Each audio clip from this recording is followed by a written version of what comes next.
Basics of Statistics, Part 1. Before we start, you may ask, why do we need to learn statistics? Good question. Well, there are plenty of reasons.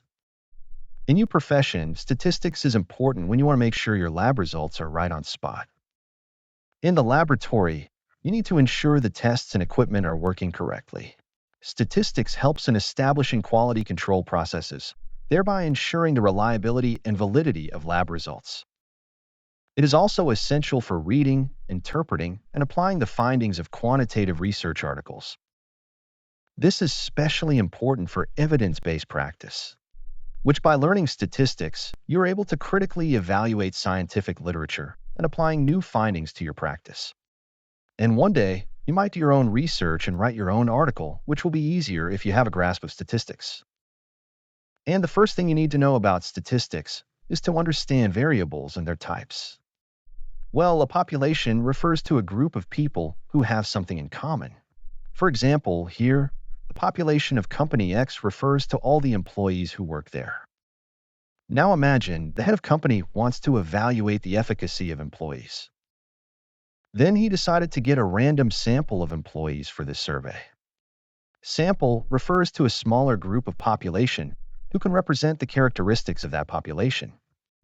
All 80 people in this sample answering a questionnaire, and each question is either counting or measuring a variable. So, variable is a quantity or characteristic that can vary from person to person. We have two major types of variables, metric and categorical. In this questionnaire, age, number of children, salary, and level of job satisfaction are metric variables, while gender, education, and working sections are categorical.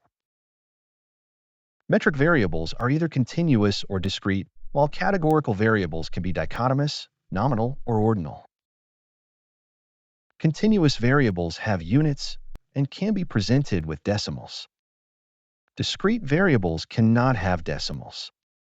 Among categorical variables, a dichotomous variable has only two categories. In nominal variables, categories are mutually exclusive, while in ordinal variables, categories can be ranked.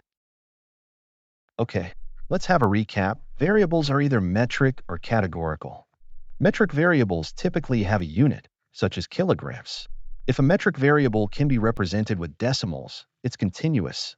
If it can't, it's called discrete, like the number of children. Categorical variables can be dichotomous, meaning they have only two subgroups, or they can have more than two subgroups, which is divided into ordinal or nominal. Ordinal variables like cancer stages can be ranked, whereas nominal variables like race cannot be ranked. Now for exercise, pause the video and try to find the types of these variables. thank you for watching.